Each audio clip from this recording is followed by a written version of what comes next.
ॐ अज्ञानतिमिरान्धस्य ज्ञानाञ्जनशलाकया चक्षुरुन्मीलितं येन तस्मै श्रीगुरुवे नमः। श्रीचैतन्यमनोभीष्टं स्थापितं येन भूतले स्वयं रूप कदा मह्यं ददाति स्वपदान्तिकं। वन्देऽहं श्रीगुरो श्रीयुतपदकमलं श्रीगुरो वैष्णवांश्च श्रीरूपं साग्रजातं सहगण रघुनाथान्वितां तं सजीवं साद्वैतं सावधूतं परिजनसहितं कृष्ण चैतन्य देवं श्रीराधा कृष्ण पादान् सगण ललिता श्री विशाखान्वितांश्च। हे कृष्णा करुणा सिंधु दीनबन्धो जगत्पते गोपेश्वर गोपिका कांत राधा कांत नमोस्तुते। तप्त कांचन गौरांगी राधे वृंदावनेश्वरी वृषभानुसुते देवी प्रणमामि हरिप्रिये। वाञ्छाकल्पतरुभ्यश्च कृपा सिन्धुभ्य एव च पतितानां पावनेभ्यो वैष्णवेभ्यो नमो नमः। जय श्री कृष्ण चैतन्य प्रभु नित्यानंद श्री अद्वैत गदाधर श्रीवासादि गौर भक्त वृंद। हरे कृष्णा कृष्ण कृष्ण हरे हरे हरे राम राम राम हरे हरे। हरे Krishna Krishna Krishna Hare Hare Hare Ram Ram Ram Hare Hare. So Hare Krishna to everyone. We welcome you all on this day 7, chapter 7, in this journey of 18 days, 18 chapter from Srimad Bhagavad Gita. As we have been stating throughout these sessions, the entire learning, teaching and knowledge sharing is based on none other than Srila Prabhupada, A.C. Bhaktivedanta Swami Srila Prabhupada. His book Bhagavad Gita as it is our foundation, where he very mercifully has given the very detailed purpose for all kind of formulas, all kind of important points, all kind of shlokas which we are discussing here. As I said, not every chapter, all shlokas can be covered in all the shlokas of every chapter can be covered in 1 hour session. So I will humbly request to everyone that please reach out to this book Bhagavad Gita as it is. You can find it online, you can find it from your nearby ISKCON centers, you can find it through personal contact. If anybody has any difficulty to find this book, please feel free to reach out to me. We will try our best. So far from chapter 1 to chapter 6, we can say 1/3 of Bhagavad Gita chapters have been covered, and we will start chapter 7 today, which is known as knowledge of the absolute. So far in chapter 6, if we take a quick summary, what did we do there? Krishna told there are many ways, there are many yoga to reach out to me, to approach me, to know about me. But what is the secret? What is the impediment? So secret will come later. Before that we came to know about impediment. What is the biggest impediment is our own mind. Our own mind is our best enemy, it is our best friend, depending on how we use it. Are we under control, or is mind able to control us? So once we do that, what happens? Krishna says all the secret knowledge, all the philosophical part is known to those, to known to whom, who have controlled their minds. So today, that's why the chapter 7, as I said, chapter 7 to chapter 12 are called very the secret knowledge, basically, because 1 to 6 tells jiva that what is their position, what should, what they should do in a sense, and 13 to 18 describes about how to do it. But in between comes 7 to 12, which tells for whom we are supposed to do all this. So we will just take a quick glance on how the shlokas have been arranged for this chapter 7, which is knowledge of the absolute. Shloka 1 to 3 is hearing. So from whom to hear about this absolute knowledge? If we consider that we are just blabbering it out, that we should know about it, we should know about it. So Krishna will tell here about whom you want to know, from whom you want to know about it. Shloka 4 to 12 is about source of everything. So who is the source of everything? That will be very clear to us today.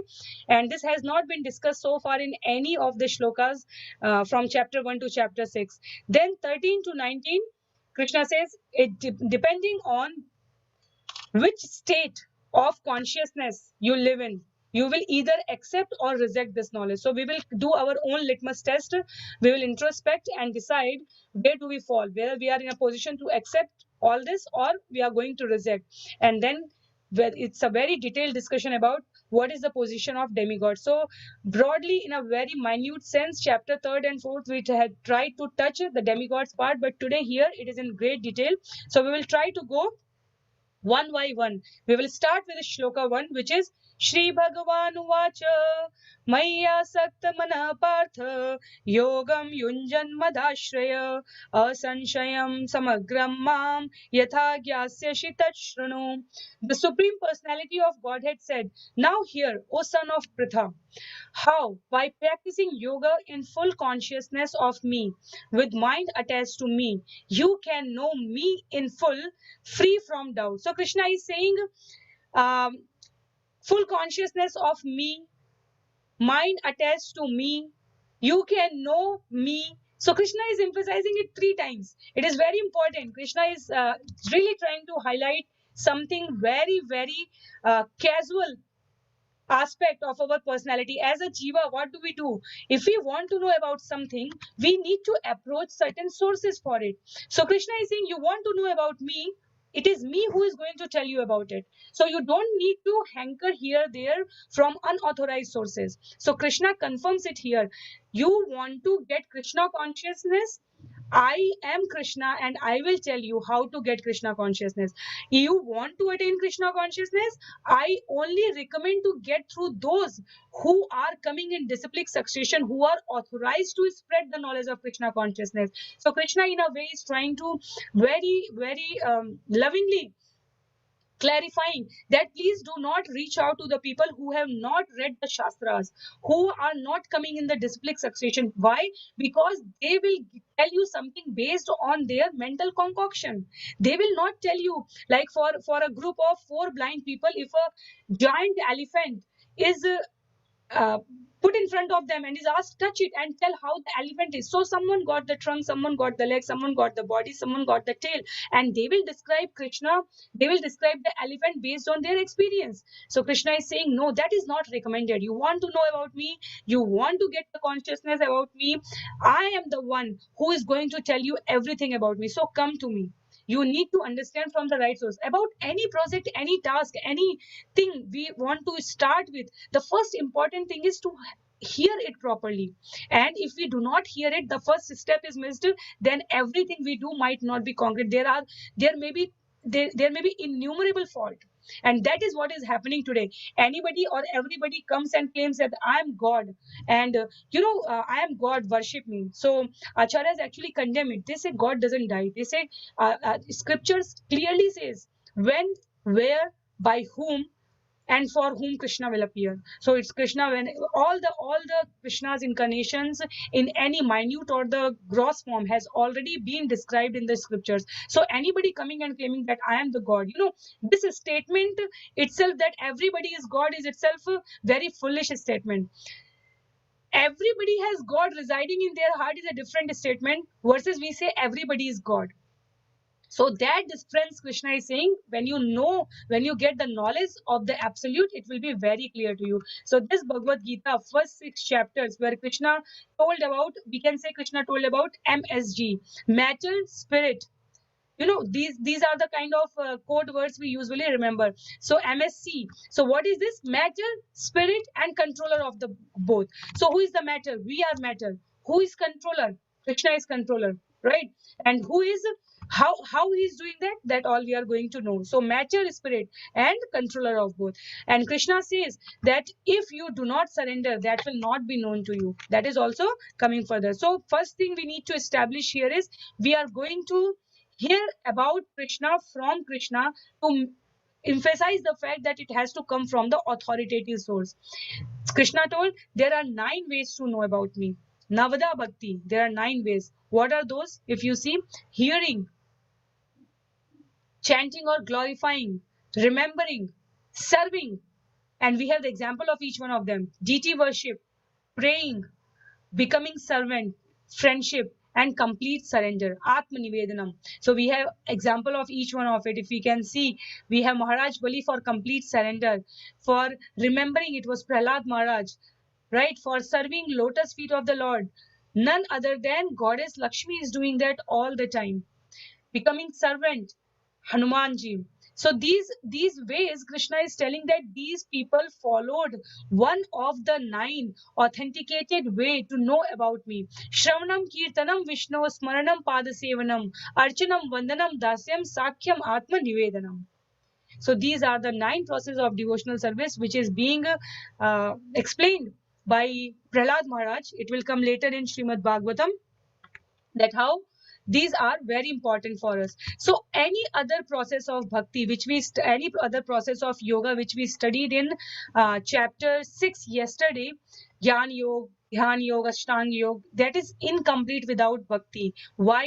Because if we remember the last shloka of chapter 6, what did Krishna say? Krishna says, Yogi Namapi Sarvesham मद्गतेनान्तरात्मना श्रद्धावान् भजते यो मां स मे युक्त तमोमत स मे युक्त तमोमत. Of all of these, who is engaged by getting knowledge is one thing, but getting engaged is another thing. So who is engaged? Only by the devotional process one gets engaged.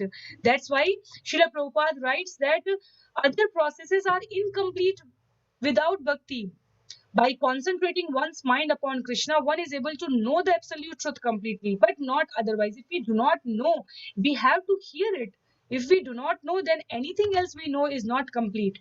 And then Krishna declares in chapter 2, this is what we just discussed. What he says? He says, I shall now declare unto you in full this knowledge, both phenomenal and luminous. This being known, nothing further shall remain for you to know. That's why it is called the most secret confidential knowledge. This is a very secret confidential knowledge. Jnanam teham savijnanam idam vakshamya seshata yajgyatva neha bhutonyan gyatavyam avashishyate. Krishna says, Jnanam is something to know philosophically. Vijnanam is something when you experience it. When Dhruv Maharaj, in the picture if we see, when he started praying, he was trying to concentrate upon the Lord's form residing in his heart.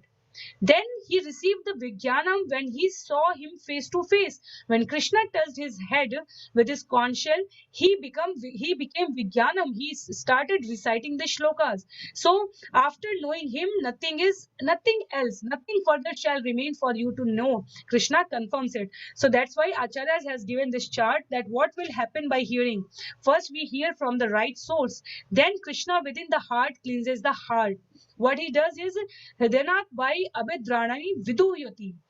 Vidudnoti. What does he do? He cleanses it. If he doesn't, then whatsoever dirt is there, if we try to put some good thing into the dirt, that thing also get dirty. So Krishna doesn't appear in a dirty heart. By listening, by this process, by listening process, what happens? Krishna helps to clean the heart residing within our heart. Then whatever is the transcendental knowledge that is dormant, that knowledge is always there, but that is dormant. Nityam Bhagavad Sevaya.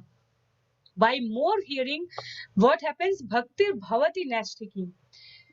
That becomes knowledge becomes fixed. We have started to fix our faith and freed from the modes of passion and ignorance. Material lust and avarices are diminished. Candidates remain steady in pure goodness. So we are starting from tamo guna to say for to reach to the rato. Tamo rajas tamo bhavo. Kam lobhabhya chate. Lobhadaya chahi. And Sitam Satve Prasidati. What happens is we start fixing ourselves in the steady goodness. By that, devotional service arises. And through devotional service, we are able to understand the science of God perfectly. Bhagavad Tattva Vijnanam. Bhakti Yoga severs the hard knot of material affection. Vidyate Hriday Granthi. And then it enables one to come to the stage of Ashanchayam Samagram. It brings to the platform where there is no anxiety, there is no doubt for the existence of the Lord. That's why Damodar Leela, which is about to start in a month's time, not even month's time, now it is 15 days or so. From 28th October, our Damodar month is beginning. That story itself is a representation of how faith and trust makes the difference. in our life. So when Maya Yashoda had the trust that not got binded, Nal Kuber and Manigriva in that episode had the faith on whom? On Acharyas, on Narad Muni's benediction that you will get liberated in this very lifetime when you appear the courtyard of Yashoda Maya. So Krishna says in chapter 3, so Shloka 3. So what we are doing right now is Krishna is helping us to understand, know about me from me. Then after knowing this, nothing is left out. No further thing you need to know about. Krishna says in Shloka 3 now, what happens? If you know, Manushyanam Sahasreshu Kaschid Yatatit Siddhaye Yatatamapi Siddhanam Kaschin Mam Veti Tatvata. Out of many thousands among men, one may endeavor for perfection, and of those who have achieved perfection, hardly one knows me in truth. So Krishna ascertain here, it is confidential, not with a particular kind of physical attire you can know me. You cannot. It is confidential because I only choose to select whom I want to bestow this mercy. So there are various grades of men. Acharya saying up the purpose Srila Prabhupada writes, and out of those various grades, many thousands and thousands of people, those who are sufficiently interested in transcendental realization. If not sufficiently interested to know the transcendental realization, you will not know about it. Only if you are interested, then what happens is, based on your desire, Krishna reciprocates. So sometimes people get confused in the yogis and jnanis. Even our Shripad Sankaracharya, he has said, Bhaj Govindam, Govindam Bhaj Moodmate. This is the position that not by mere literary knowledge of Vedas one can know. No, you can know only by the devotional service. Krishna says, I give the permission by which people can come to me. It's not you can come like anything. And then whom he imparts this knowledge? Krishna says, I am here. I am the source of everything. I am going to speak in this chapter. From Shloka 4 to 12, Krishna speaks about himself. Krishna says, anything or everything you see before and after, that is because of me. So Srila Prabhupada, as I said, has given these few beautiful points to us in his purport related to this, that why Krishna can only be known by his devotees. He says very clearly, he says the other people who are following some other paths, they may have their material motives. So I do not appear to them, because if I appear to those who are worshipping me, then actually I am letting myself to be played in their hands. Gopis used to play with Krishna. He used to say, you dance, then we will give you, one morsel of makhan. Then Krishna will dance. So Krishna says, being a devotee is not an easy task. You need to just give up everything, because I give up myself in my devotee's hand. So further, Krishna says in Shloka 4 to 12, as I said, he will exemplify that how in everything you can think about. So now this is a branding phase, right? We don't need to confuse that, oh, the nature is different, the kala is different, the karma is acting in a different mode. No, Krishna says, I am that. Earth, water, fire, air, ether, mind, intelligence, and false ego. These are the 8 elements, right? Earth, water, fire, air, ether, and then mind, intelligence, and ego. All together, these 8 constitutes my separated material energy. So Krishna is saying, whatever you see in this material world is actually due to my material energy. I have created this material energy to run this material world. So if prime minister has different departments, then different departments have different sub departments, then when we say government of India, government of Singapore, that name itself is impersonal, but it is being ruled by someone who is very personal, have the bodily features, have the entire system arrangement, breathe, live, feel like any of us. And then when we pay taxes, that taxes means to whom? Go to government of India, to government of Singapore, right? But do they come directly to collect that? No. They have established a system through which we pay and they receive. So Krishna says this is just a very, very gross example, but for us to understand, Krishna says, I have created this universe and there are my superintendents. So for this material world, goddess Durga is the superintendent with his trident, the three points of that trident is actually three types of miseries of this material world. He says, this system has been established by me. So whatever what they are doing is actually allotted by me. Whatever the human being will do to please these authorities, these representatives, these administrative people will, so there is a proper algorithm for it. These personalities, higher personalities, have been given certain powers. By whom? By Krishna. And then the human beings, if they worship them, they reciprocate based on their jurisdiction, how much they can give. Like for example, in banks, certain people at certain level have some authority. Like some can approve up to certain limit, some can approve to certain limit for your credit card or any kind of urgent cash withdrawal request. So who has given that authority? That authority has been given by the bank, but the bank itself is nothing, right? It is in that sense is a representation. So all the authorities below them are the direct helping hand for the bank. So that head position is being ruled by someone, and then this entire structure and system is there.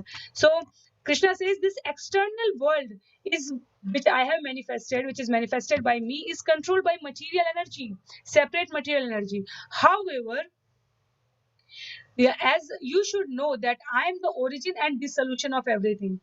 And then in 7.7, very beautiful shloka, which is to be known by all of us. 7.7, Krishna says, Matta partaram nanyat kinchidasti dhananjaya mai sarvam idam protam sutre mani gana iva. Krishna says, like, there is no truth superior to me. Everything rests upon me as pearls are strung on a thread. So that's why Krishna keeps further explaining from shloka 7, 8, 9, 10, 11, 12. He says, I am the light of the sun and the moon. So moon and sun doesn't have their own light. It is due to the Brahma Jyoti, the light given by Krishna himself. I am the syllabus Om in the Vedic mantras. I am the sound in ether, and I am ability in man. So from a man, what we cannot take away is the ability, because Satchidanand, Lord Krishna, is residing in everyone's heart. He manages the ability, and ability keeps manifesting and empowering as fast as we rely and dedicate ourselves to the Sat Chit Anand. So Sat brings the ability, goodness brings the ability. Since Krishna is explaining that all the gross elements you see, earth, water, fire, air, ether, we can see it very clearly. These are the gross body. Then subtle body is our mind, intelligence, and ego. And then soul is eternal, knowledgeful, and blissful. So this connection establishes the fact that we are part and parcel of Krishna, and there is nobody superior to Krishna. This is what Krishna wanted to tell. Why? Because this is the most confidential knowledge. He is sharing it with Arjuna because he is his friend and a very, very austere devotee. So that's why shloka 7, as I told, is there is no truth superior to me. Krishna confirms here. By knowing that, people many a times get bewildered that how does his Shakti, how does his energy works. So you see on the top there is Balram, Balram written, right? So above Balram is Purna Purushottam Bhagwan Shri Krishna himself. Then from Balram, Sankarshan comes. So Sankarshan, from Sankarshan, Narayan comes. From Narayan, Mahasankarshan is coming. From Mahasankarshan, there are three Purushas coming. Three Purusha. So they are also called Mahavishnu. So Mahavishnu, are coming. The Vishnus are coming. Purushas are coming. One is our Karnodakshai, then is our Garbhodakshai, and then is our Shirodakshai. So you see this link here ends at Garbhodakshai Vishnu. So every universe. So first of all, we start from bottom to top. We, as a living being, every living being has Shirodakshai Vishnu, the Paramatman Roop, inside their heart, right? Every living body has it. Then there is one universe. So the head of one universe is Garbhodakshai Vishnu. So there is second Vishnu, the Dvitiya Purusha. Then there is the first Purusha, which is called Karnodakshai Vishnu. So he is the creator of all the universes, also known as Mahavishnu. Shirodakshai Vishnu, residing in everyone's heart. Garbhodakshai Vishnu, the owner of a planet. Brahma, Vishnu, Mahesh, which we say for a planet is one. That one is Garbhodakshai Vishnu. Then there are numerous planets. You cannot count. The head of all those universes is our Mahavishnu or Karnodakshai Vishnu. He comes from where? He comes from Narayana. Narayana comes from, he comes from Mahasankarshan. Sankarshan comes from Narayana. Narayana comes from whom? Narayana comes from first Sankarshan. First Sankarshan comes from Balram. Balram comes from none other than Lord, the Supreme Personality of Godhead himself. So why we are telling this structure? We are telling this structure to affirm the fact which Krishna is saying here in 7.7. What Krishna is saying? He's saying in 7.7, Mattah mattah par taram nanyat. Nobody is superior to me. Nobody. No truth is superior to me. Everything rests upon me. As pearls are strung on a thread. So that thread connecting part is, it is, every pearl is strung on thread. So this is actually the arrangement which we keep saying, right? We will know about the creation, the universe. So this is it. This is how it is. It can be very detailed, elaborated in Srimad Bhagavatam. It has been. We can always read from there. After that, Krishna reaches from Shlok 9 to 12. What Krishna tells is, I am the original fragrance of earth. So he earlier he was saying in shloka, previous shloka, if we see, light of the sun and moon, syllable om in Vedic mantra. So this entire chapter is about God to know. God is telling, I will tell you who am I. After that, don't feel confused ever and just do what I'm asking you to do, right? So he says in 10th, O Pritha, O son of Pritha, know that I am the original seed of all existence, the intelligence of the intelligent, and the progress of all powerful men. Nobody is beyond my jurisdiction, right? Everybody comes under my umbrella. So 7.11, similarly, Krishna is emphasizing, I am the strength of the strong, devoid of passion and desire. I am sex life, which is not contrary to religious principles, O Lord of the Bharat. Knowing that all states of being, in Shloka 12, Krishna is saying, be they of goodness, compassion, or if ignorance, are manifested by energy. I am in one sense everything, but I am independent. So this is what I was trying to say by that example, that if ministers have created certain sub-departments, then those sub-departments, then something will work, and bottom in the line where we are supposed to pay the taxes, we don't go and directly knock on the prime minister's door that, oh, I'm here to make the tax payment. We don't do that. So Krishna is saying, to run this material world, I don't need any direct interference, because I am letting it to be run by Goddess Durga. She is the jailer of this prison house. And these 24 elements which we see here are actually classified into gross, knowledge acquiring senses, working senses, mind, intelligence, false ego, pradhana, and then objects of the senses. Why Krishna is saying that? Because Krishna was talking about, if you remember, Krishna was talking about that I am the original seed of all intelligence, existence, intelligence of the intelligent, and the prowess of all powerful men. Therefore, anything manifested by me is or by my energy is actually one and the same. But then I am not bound by my energy.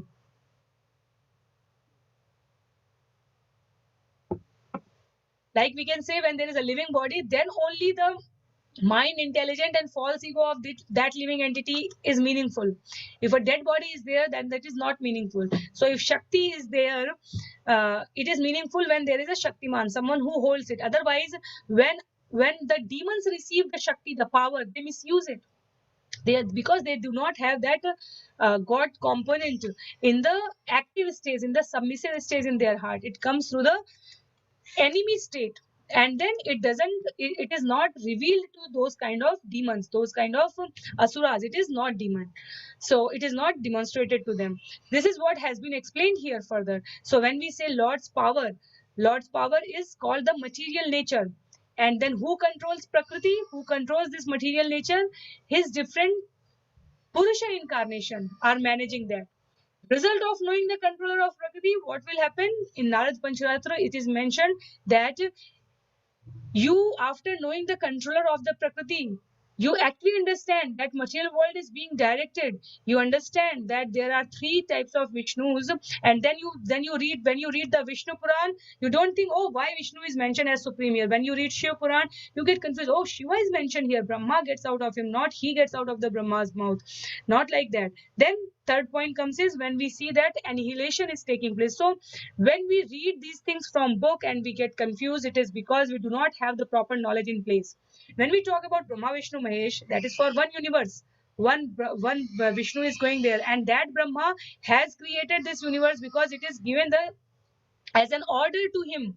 by Lord himself. So that's why it may appear that Vishnu and Shiva, that from Vishnu Brahma is coming and from Brahma Shiva is coming. So it may appear like that. But when we go to the original Vishnu form, the Purna Purushottam form, Supreme Personality of Godhead form, then we know that who is who.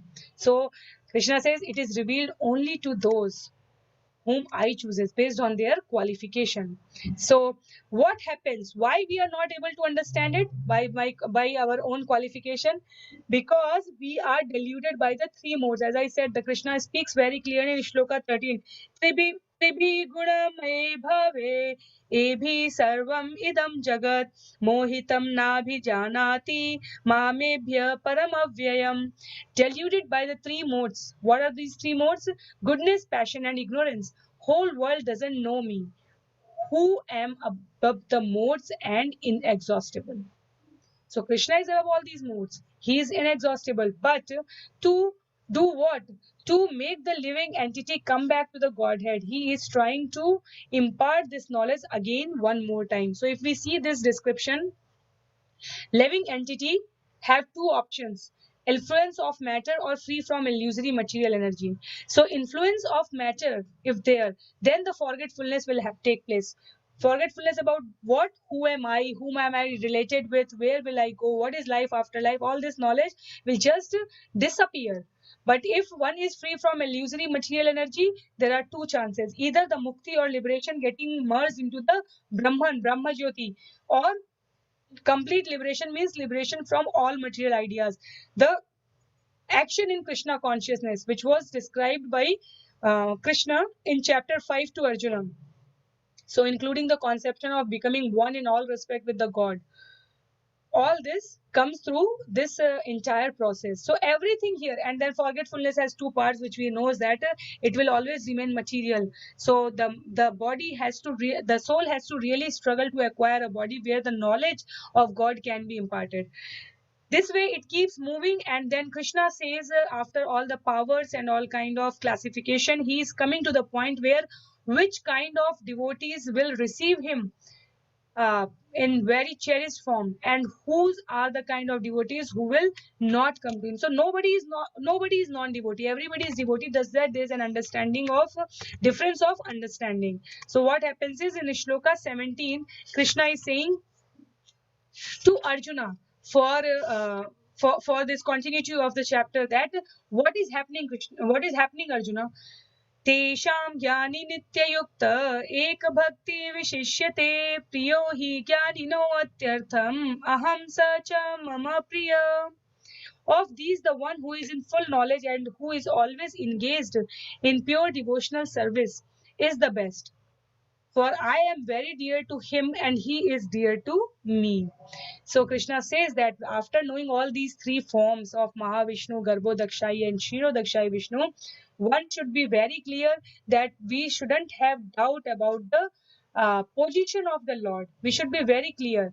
Shloka 7.18 says, all these devotees are undoubtedly magnanimous soul who are practicing in Jnana Yoga, Dhyana Yoga, Bhakti Yoga. But then, being engaged in my transcendental service, he is sure to attain me, the highest and most perfected goal. What is that perfected goal? To attain the Supreme Personality of Godhead. Then Krishna will say in Shloka 7.20, and for those four kinds of people, those are very intelligent and they actually have surrendered onto Krishna. He says, before one reaches to me, being the intelligent, there are various modes through which they will go. So what will happen is, those whose intelligence has been stolen by material desires surrender on to demigods and follow the particular rules and regulations of worship according to their own nature. So Krishna says that before being the intelligent enough to reach out to me, in general, in material sense, what a person is doing is He is surrendering to my energies, my different energies, which I have created to confuse these people. Why? Because they wanted the immediate sense gratification. So what happens is that I am in everyone's heart as the super soul.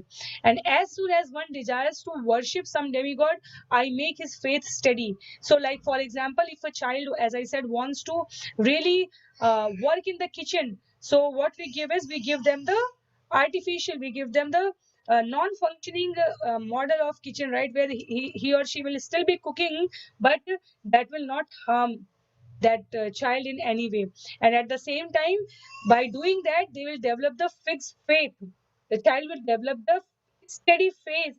So when the time comes that he or she is able to work in the kitchen, now the devotee is able to realize the Krishna. The time comes when he can do that by doing at least starting with doing for the demigods. But the problem is Krishna says in 7.27, Krishna says the problem with worshipping demigods is that it is not very intelligent way. Why it is not very intelligent way? Krishna speaks in shloka 27. He is saying, Iksha dvesha samuttena द्वन्द्वमोहेन Bharat सर्वभूतानि सम्मोहं सर्गे yanti parantapa. Krishna says that you will still remain in this material world by worshipping the demigods, and many a times you and the demonic people will have no difference. So for example, what demigods can give you? Demigods cannot give you eternal liberation. Demigods cannot give you devotional service. So here we are seeing the example of Bhasmasura. Bhasmasura was praying to Lord Shiva to get the benediction so that he can take away the Uma, the son, the wife of Lord Shiva, right? So Mata Uma, he had his he was not a very good person. He was a demon actually, Bhasmasura. So he said that I want this benediction that whomever I put my hand upon, right, whomever, he should die immediately. Then Lord Shiva said, okay. Before that, Bhasmasura was asking for, I shouldn't be dead ever, right? Then Lord Shiva said, that I cannot give you. That is not in my jurisdiction. Then he asked for this. So what happened? When Lord Shiva gave that, Bhasmasura started running behind him. He disappeared. Then he reached to the Kailasha. He wanted to touch Mata Parvati there. So demigods, or rather to say that anybody other than the god, when they give the benediction, they cannot give the ultimate consequence of it, right? The ultimate consequence may be harmful for them itself. That's why when we worship demigods, the Acharya says that our attitude, our desires, our mood, our motivation, our satisfaction, and in the end our conception and result is actually related to the material satisfaction only to the repeated cycle of birth and death. This is what we need to understand, that it is not being condemned that don't pray to God, but don't pray to demigods, but we should know what it will give us back. It will not give us anything substantial. We will still be hankering and entangling ourselves for the death, birth, old age and disease. So Krishna says it's not very good, it's not very intelligent thing to ask from demigods. He says in shloka 28, येषां त्वन्तगतं पापं जनानां पुण्यकर्मणां ते द्वन्द्वमोहनिर्मुक्ता bhajante मां दृढाव्रता. So he says persons who have acted piously in previous lives and in this life, and whose sinful actions are completely eradicated, are freed from the dualities of delusion, and they engage themselves in my service with determination. So we have discussed this formula, right? If we want to elevate ourselves in the devotional life, we should behave like a healthy sandwich. So the base should be of assistance, the bottom part, the upper part of that sandwich bread should be our persistence, and the middle stuffing. So there are three words we need to remember very carefully, then we will arrange it sequentially. One is resistance, the other one is assistance, the third one is persistence. So we should have the resistance for all the worldly desires. That is the topmost bread, right? Resistance to the material desires. Then The bottom bread is assistance. We should have the association of the books, the devotees, the great souls, the acharyas, the Lord's words himself. So resistance to the material desire and assistance to the association part. In between, the stuffing should be of the persistence. Stay there, do sadhana, being in the service, following the process of Divya Bhakti. Then what happens? The outcome, that sandwich part, is very, very delicious. So see, actually, these three words remind me that how I was saying, and acharyas have stated it, that how the chapters are arranged. So first 6 chapters, they develop the resistance for the material world. First 6 chapters, they tell us that how insignificant it is to get into this material world. When you get your identity, when you get the different types of processes, then the second chapter, the second clubbing of chapter, which is 13 to 18, is called the lower portion, which is assistance, association, how they have acted, which will help you to know how you should act. So what kind of charity, penances, austerity, education, what to eat, what not to eat, all that has been described from 13 to 18. Then in between comes the persistence, the longevity, the continuity to stay with the Lord. So Krishna says that comes through me. That comes through me, right? So assistance, persistence, and resistance. And when one does that in his life, life after life, so what happens is all kind of sinful actions are completely eradicated and are freed from the duality of delusion. Then people are able to work as a devotee, to work constantly, engage our senses in his service in determined way. This is a very, very old picture which I had been showing to all of you, right? This picture is the beginning years of Srila Prabhupada, but it shows the mood, how the hippies became happies. If you see this picture, because they had the Sukrita from the previous lives, and just by the mode of nature, goodness, touch, they all became the devotees. And other than that, of achieving that greatness of Lord, there is no other substitute. Krishna simply says there is no other substitute. So we go further, we go to the shloka 30, which is the last shloka for today. It says, Sadhi bhutadi devam mam sadhi yagyam cha ye vidu prayana kale api cha mam te viduryukta chetasa. Those in full consciousness of me, who know me, the Supreme Lord, to be the governing principle of the material manifestation of the demigods and of all methods of sacrifice, can understand and know me, the Supreme Personality of Godhead, even at the time of death. So this is very, very crucial. Krishna completely assures us. Krishna gives us that confidence, that confidential knowledge, that secret to be revealed here today, that those who are having unflinching faith, right, they are not going through any other method. They are not putting their head down, their trust to any other party except me. They understand me, they know me, they sacrifice for me, and at the time of their death, they are in full consciousness to remember me. So those kind of people, those kind of devotees, Krishna says, I hanker for. I hanker. Simply, we see any examples, these examples shown here for Bhishma Pitama. People may argue that Bhishma Pitama was in the opposite party when Mahabharat was going on. So the part we need to know is devotee is so close to Lord. We can see in this picture Krishna and Bhishma Pitama both are sitting side by side, right? And they all look very gloomy. When a devotee is sad, this is a very interesting line actually. We'll come to this at the time of that, but this is a very nice sutra actually, formula. Acharya says when a devotee is sad, then with his tears, some great things come out, like some for loka kalyan, it is for the benediction, beneficial for all. When a devotee cries, whatever is the outcome of that crying is something great. When Arjuna said, I don't want to fight, this Bhagavad Gita came. When before the war, so before the war, Arjuna cried in Mahabharata, so Bhagavad Gita came. Then after the war, Yudhishthira was crying. Yudhishthira was saying that I didn't ever want to enjoy this kingdom at this cost.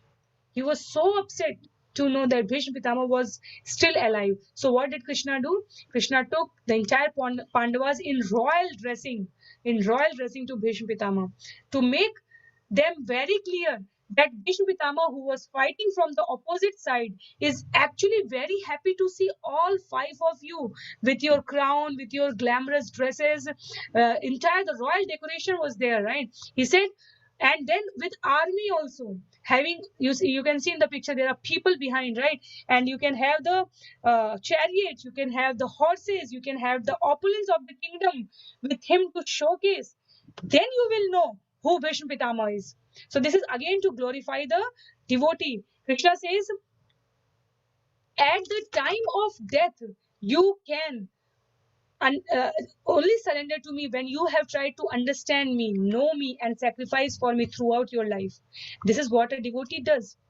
Ajamil, another example. Bhishma Pitama, this example. Bhishma Pitama was saying that I will make sure that Krishna picks up the weapon, right? And Krishna, who could have done anything, right? He actually, for the sake of the devotee words, did that. So he picked it up, right? He picked that chakra and said that, okay, I will kill the entire Kaurava army. And then Arjuna stops him. So the end of this knowledge of absolute for us is very nice takeaway. Our takeaway for today is simple in one line. If we surrender to Krishna, Krishna by every means makes sure that he is accessible to us. And those who do not do that, Krishna is not accessible to him. The same Krishna was standing in front of Duryodhana, the same Krishna was standing in front of Shishupal, the same Krishna is standing in front of the Pandavas. The same Duryodhana who is in the opposite side, Krishna makes sure that he gets killed. The same Bhishma Pitama who is on the opposite side, he is taking part in Krishna's Leela. So who reciprocates in what sense to Krishna? That is the reciprocation between only the devotee and the Lord. And Krishna only takes the mood of that devotion. So, prayan kale api cha mam te vidur yukta chetasam. If one has lived the life with full dedication to and surrender to Krishna, then at the time of death, we can see in the left side there's a devotee, right? He doesn't look apparently physically well, but in his consciousness, he is only thinking about Radha Krishna. So this has to be our mood with this chapter, and this this sixth chapter of confidential knowledge has just started. After that, the eighth chapter is very, very interesting. It is actually very philosophical discussion with some very wonderful examples and quotes from the Shastras. So for us to take away in very simple word is anybody else claiming to be God other than the God himself or God's representative in disciplic succession, anybody other than that is actually dog, the reverse of God, God, Dog. We shouldn't ever hear from them. Why? Because they pollute our consciousness. Then second point was that through this chapter we come to know about nominal and phenomenal. Nominal and phenomenal. Phenomenal is the Lord himself, and we the nominal can know about this phenomenal. How? By jnana and vijnana, by greatness and sweetness. This is greatness, and when we start interacting with this, then it becomes very, very charming for us. It becomes sweet. That relationship, Krishna tells, I established with those devotees who are having full faith on me. At the time of death also, they will be able to get me. So this Bhasmasura story, which I was trying to put actually, since we have little bit time, we should be very clear that the worship of demigods is condemned because that is not the ultimate destination. Even demigods need the help, and they also surrender to Lord himself. So if we know the Lord, we put our time and energy, the limited time and energy to serve the God, then we don't need to worry whether demigods are happy or not. We never worry, right? If we have a direct connection with the ministers, then we won't see where the secretary is and all, right? If my son itself, if my father itself is the minister or the prime minister or whatever the authoritative position, then whoever is the subordinate, we don't need to really worry about it. We are not disrespecting them, but we, based on the limited lifespan of this material world, we are just emphasizing in the light of Shastra, in the kind guidance of Acharyas, that do not worry about it as long as we are ready to surrender ourselves to Krishna. So this chapter will end here. We are going to have chapter 8 tomorrow, and I will humbly request to everyone, please feel free to pour down your feelings regarding the any kind of conflict, any kind of feedback, any kind of suggestions. You can just put it in chat box, comment box, or direct the telegram group wherever you are linked with. So with that, we will end. We will be very thankful again, as we always say, our humble obeisances, all glories to Srila Prabhupada, Srila Gurudev, because by their sweet mercy only, kindness, we are only able to study it and trying to understand the part of it, a bit of it. So with that, please continue your chanting as well. Hare Krishna, Krishna Krishna, Hare Hare, Hare Ram, Ram Ram, Hare Hare.